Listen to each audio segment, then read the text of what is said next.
جنة تقع على ضفاف نهر الفرات، أسماها الأراميون الأنبار، لأنها كانت مخزنا للعدد الحربية، وتعد من أبرز المدن في فترة الاحتلال الساساني للعراق، فهي ذات مركز حربي مهم لحماية العاصمة بغداد من هجمات الروم.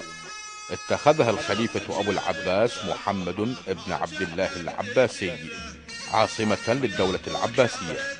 مساحتها تشكل ثلث العراق، وتقع ما بين بغداد والحلة وكربلاء، ولها حدود مشتركة مع 3 دول هي المملكة الأردنية الهاشمية، والجمهورية السورية، والمملكة العربية السعودية. طابعها عشائري، وأراضيها خصبة وطيبة كطيب وكرم أهلها، وفيها مدن تاريخية قديمة، منها هيت وعانة ومدينة النواعير حديثة والقائم، فضلا عن مدينة المساجد الفلوجة.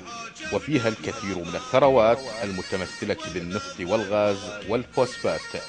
بساتينها الغافية على ضفاف نهر الفرات سر جمالها، وقصة حب ما بين الإنسان والأرض وهذا النهر.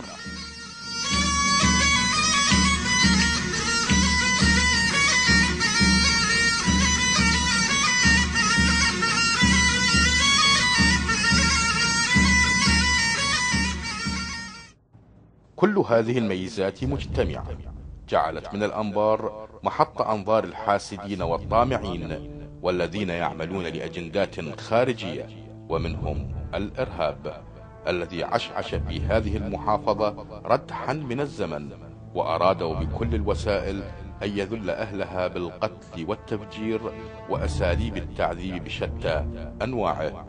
إلا أن أهالي الأنبار الغيارى هبوا لمقارعة الإرهاب ودحره بعد أن رأوا مدينتهم تلفظ أنفاسها الأخيرة.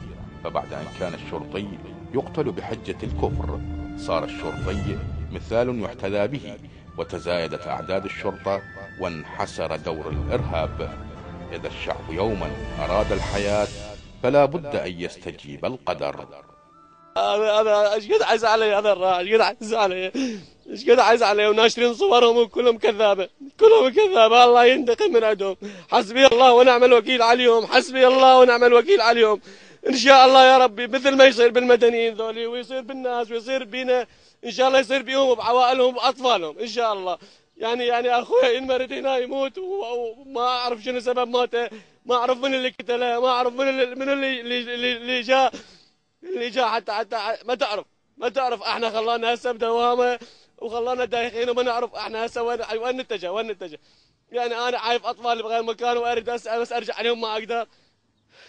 حسبي الله ونعم الوكيل عليهم، حسبي الله ونعم الوكيل عليهم، حسبي الله ونعم الوكيل على كل من جاب الضيم وجاب البلوى جاب حرقه دمنا على هالمحافظه هاي اللي كانت امنه وكانت مستقره وكنا عايشين بامان. حسبي الله ونعم الوكيل عليهم.